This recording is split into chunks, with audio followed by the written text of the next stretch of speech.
উমায়ের ইবনে ওয়াহাব রাদিয়াল্লাহু তাআলা আনহু রসুলে করিম সাল্লাল্লাহু আলাইহি ওয়াসাল্লামকে হত্যার উদ্দেশ্যে উমায়ের যখন মসজিদে নববীতে প্রবেশ করছিল তখন সে আমার নিকট একটি শূকরের চেয়েও ঘৃণিত ছিল আর ইসলাম গ্রহণের পর সে আজ আমার নিকট আমার কোনো সন্তানের চেয়েও প্রিয় হয়ে গেল বলেছিলেন উমর ইবনুল খত্তাব রাদিয়াল্লাহু তাআলা আনহু।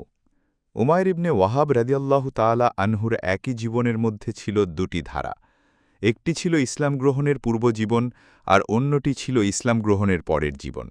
তার ইসলাম গ্রহণের পূর্ব জীবন ছিল অত্যন্ত রোমাঞ্চকর।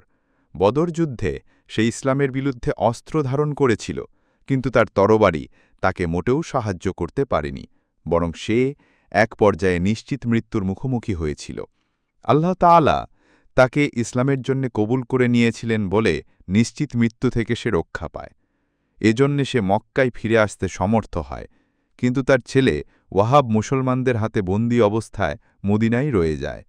উমাইর ইবনে ওয়াহাব আশঙ্কা করেছিল যে মক্কায় মুহাম্মদের ওপর যেমন নির্যাতনে স্টিম রোলার চালানো হয়েছিল, তার ছেলেকে আটক অবস্থায় নির্মম নির্যাতন চালিয়ে তার কৃত অপরাধের প্রতিশোধ নেবে মুসলমানরা। এ দুশ্চিন্তায় উমাইর ইবনে ওয়াহাব অত্যন্ত অস্থির হয়ে পড়ে। কোনো এক দুপুরে ছেলের মুক্তির জন্যে প্রার্থনা করার উদ্দেশ্যে সে দেবতাদের জন্য কিছু ভোগ সামগ্রী নিয়ে কাবাগৃহে হাজির হয়। এ সময় কুরাইশ সর্দার সাফন ইবনে উমাইয়া বাইতুল্লাহর সন্নিকটস্থ হাজের নামক স্থানে উপবিষ্ট ছিল। তার সঙ্গে উমায়েরের সাক্ষাৎ ঘটে। তারা পরস্পরে কুশল বিনিময় করে। সফন ইবনে উমাইয়া তখন উমায়ের ইবনে ওয়াহাবকে বলল, বসো ভাই, কিছু সুখ দুঃখের কথা বলি, সময় আর কাটছে না। আমাদের কলিজার টুকরাদের মদিনায় বন্দি রেখে মোটেও শান্তিতে ঘুমাতে পারছি না। অতঃপর তারা একে অপরের মুখোমুখি বসে বদর যুদ্ধের বিভিন্ন বিভীষিকাময় ঘটনার আলোচনা শুরু করে। আলাপচারিতায় তারা কখনও মুহাম্মদুর রাসূলুল্লাহ সাল্লাল্লাহু আলাইহি ওয়াসাল্লাম ও তার সঙ্গীদের হাতে যুদ্ধবন্দী কুরাইশদের সংখ্যা নির্ধারণ করছিল, আবার কখনও মুসলমানদের তরবারি রাখাতে তাদের নিহত নেতৃবৃন্দের কথা স্মরণ করে ভয়ে শিউরে উঠছিল, যাদের লাশ দিয়ে বদরের পুরানো ডোবাগুলো ভরাট করা হয়েছিল। আলোচনার এক পর্যায়ে সাফান ইবনে উমায়া অত্যন্ত উত্তেজিত হয়ে বলল, আজ আমাদের নেতারা মুসলমানদের হাতে নিহত, যুবকরা তাদের হাতে বন্দী। আল্লাহর কসম, আমাদের বেঁচে থাকার আর কি কোনো সার্থকতা আছে?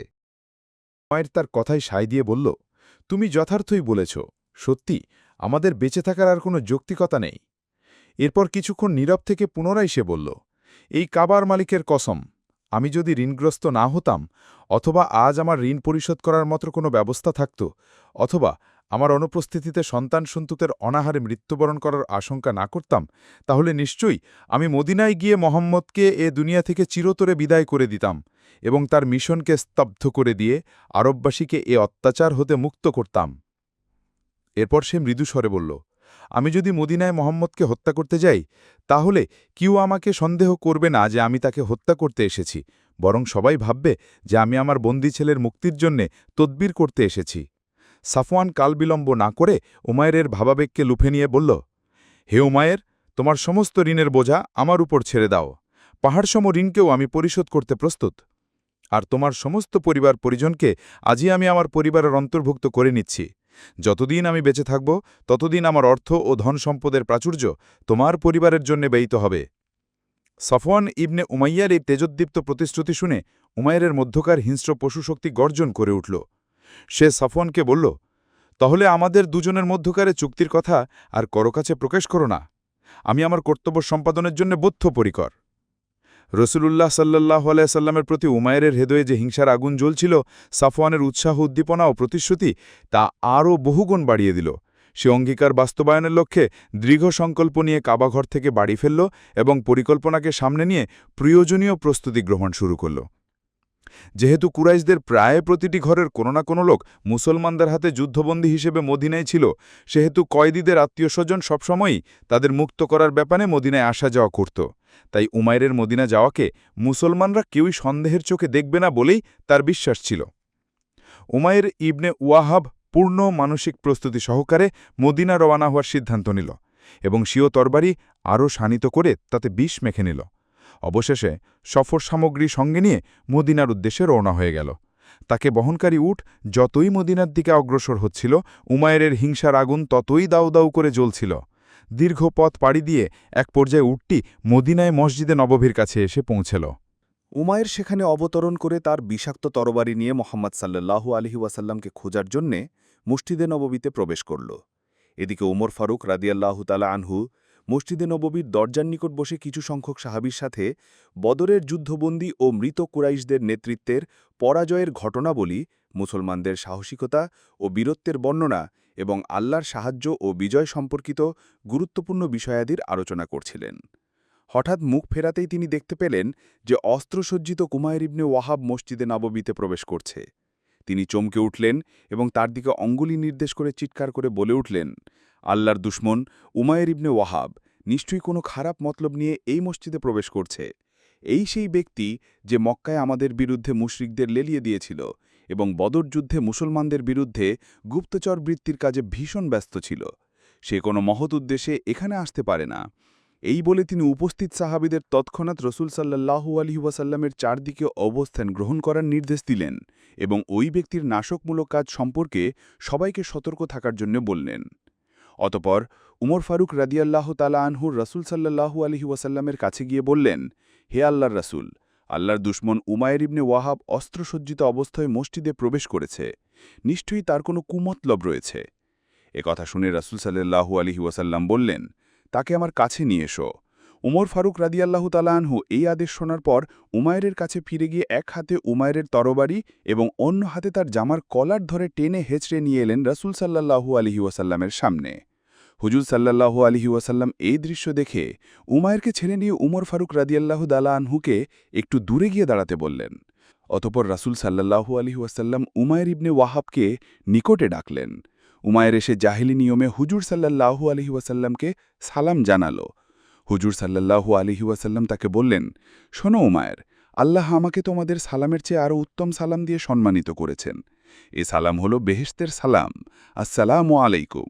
উমায়ের বলল, কই, খুব বেশি পার্থক্য তো মনে হচ্ছে না, কিছুদিন আগেও তো এটাই ছিল আপনার সালাম। রাসূল সাল্লাল্লাহু আলাইহি ওয়াসাল্লাম তাকে জিজ্ঞাসা করলেন, উমায়ের, কি উদ্দেশ্যে তুমি এখানে এসেছ? উমায়ের বলল, যুদ্ধবন্দীদের মুক্ত করার জন্য এসেছি। আশা করি এই ব্যাপারে আপনি আমাকে সার্বিক সহযোগিতা দান করবেন। রাসূল সাল্লাল্লাহু আলাইহি ওয়াসাল্লাম বললেন, বন্দী মুক্তির উদ্দেশ্যেই যদি এসে থাকো তাহলে অস্ত্রসজ্জিত অবস্থায় কেন? উমায়ের বলল, আল্লাহ এ তলোয়ারকে ধ্বংস করুন। বদরে এ তলোয়ার কি আমাদের কোনো কাজে এসেছে? রাসূল সাল্লাল্লাহু আলাইহি ওয়াসাল্লাম আবার তাকে জিজ্ঞাসা করলেন, উমায়ের, সত্যি করে বলো, কি উদ্দেশ্যে তুমি এসেছ? উমায়ের বলল, বিশ্বাস করুন, দ্বিতীয় কোনো উদ্দেশ্য নিয়ে আমি এখানে আসিনি।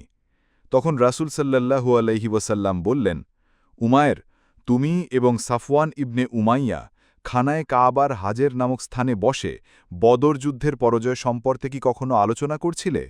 তখন কি তুমি বলনি যে, আমি যদি ঋণগ্রস্ত না হতাম অথবা সন্তান সন্ততি আমার উপর নির্ভরশীল না হতো, তাহলে আমি মোহাম্মদকে হত্যার উদ্দেশ্যে অবশ্যই মদিনায় রওনা হতাম? তোমার এ কথার পরিপ্রেক্ষিতে সাফওয়ান ইবনে উমাইয়া আমার হত্যার বিনিময়ে তোমার ঋণ এবং সন্তান সন্ততির সব দায়দায়িত্ব কি গ্রহণ করেনি? তোমরা দুজন হয়তো মনে করেছিলে যে তোমাদের ব্যতীত এ কথাগুলো আর কেউ শোনেনি, অথচ তোমাদের উভয়ের মাঝে আল্লাহ বিদ্যমান ছিলেন। রাসূল সাল্লাল্লাহু আলাইহি ওয়াসাল্লামের মুখ থেকে এ কথা শুনে উমায়ের হতভম্ব হয়ে গেল এবং নির্বিকারে তার মুখ থেকে বেরিয়ে এলো, হে আল্লাহর রাসূল, আপনি আল্লাহর পক্ষ হতে যে পয়গাম নিয়ে এসেছেন আমরা তাকে মিথ্যা সাব্যস্ত করতাম, কিন্তু আমার এবং সাফওয়ানের মাঝে যে কথোপকথন হয়েছিল তা আমরা দুজন ব্যতীত আর কেউ জানত না। আমার বিশ্বাস নিশ্চয়ই আল্লাহ এ সম্পর্কে আপনাকে অবহিত করেছেন। আল্লাহর প্রশংসা করছি, যিনি কোনো না কোনোভাবে আমাকে আপনার কাছে এনে ইসলামের আলো দিয়ে আলোকিত করেছেন।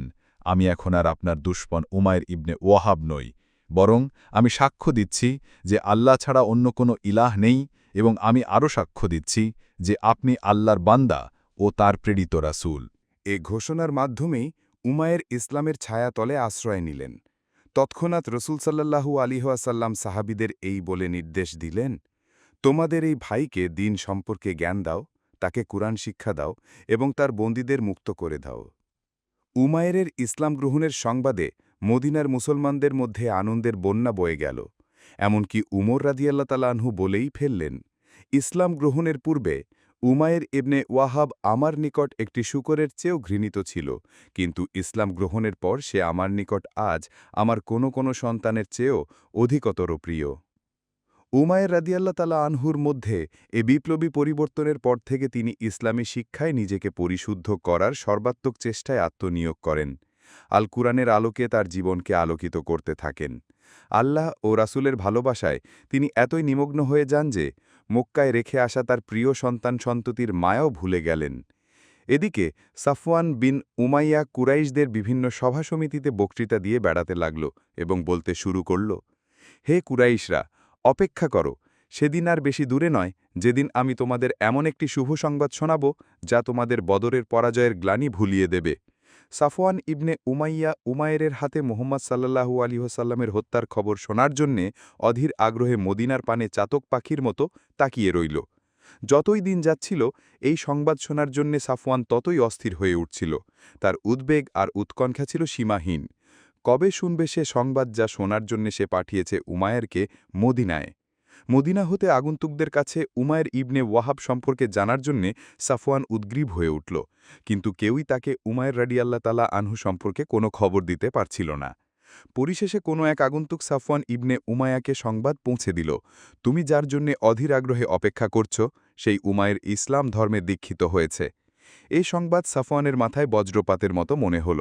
তার ধারণা ছিল পৃথিবীর সকল মানুষ ইসলাম গ্রহণ করলেও উমায়ের ইবনে ওয়াহাব তা গ্রহণ করতে পারে না। উমায়ের রাদিয়াল্লাহু তাআলা আনহু এদিকে দ্বীনের জ্ঞান ও পবিত্র কালামে পাকের হিফজ করার কাজে আত্মনিয়োগ করলেন।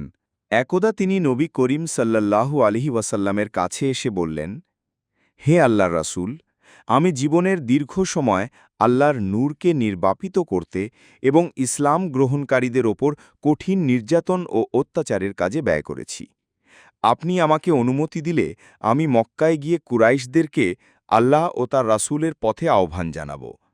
তারা যদি আমার দাওয়াত কবুল করে তাহলে তাদেরই কল্যাণ হবে, আর যদি তারা তা প্রত্যাখ্যান করে তাহলে আমি তাদের দ্বীন সম্পর্কে এমন উচিত শিক্ষা দেব যেভাবে রাসূল সাল্লাল্লাহু আলাইহি ওয়াসাল্লামের সাহাবীদের তারা দিয়েছিল। তখন রাসূল সাল্লাল্লাহু আলাইহি ওয়াসাল্লাম তাকে মক্কায় গিয়ে ইসলামের দাওয়াত প্রচারের অনুমতি দিলেন।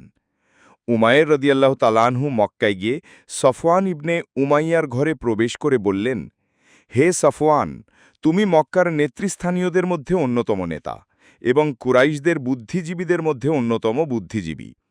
তোমরা পাথর পূজা ও পাথরের মূর্তির জন্যে যা করে থাকো সবই ধোঁকা। কোনো বুদ্ধিমান ব্যক্তি কি এটাকে দ্বীন বলে বিশ্বাস করতে পারে? আমি সাক্ষ্য দিচ্ছি যে আল্লাহ ব্যতীত অন্য কোনো ইলাহ নেই, আর মুহাম্মদ সাল্লাল্লাহু আলাইহি ওয়াসাল্লাম আল্লাহর বান্দা ও তার প্রেরিত রাসূল। উমায়ের রাদিয়াল্লাহু তাআলা আনহু মক্কায় গিয়ে আল্লাহর পথে মক্কাবাসীকে দাওয়াত দিতে আরম্ভ করলেন। তার হাতে অনেকে ইসলাম গ্রহণ করেন।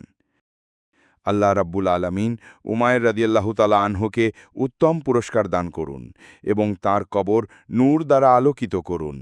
আমিন।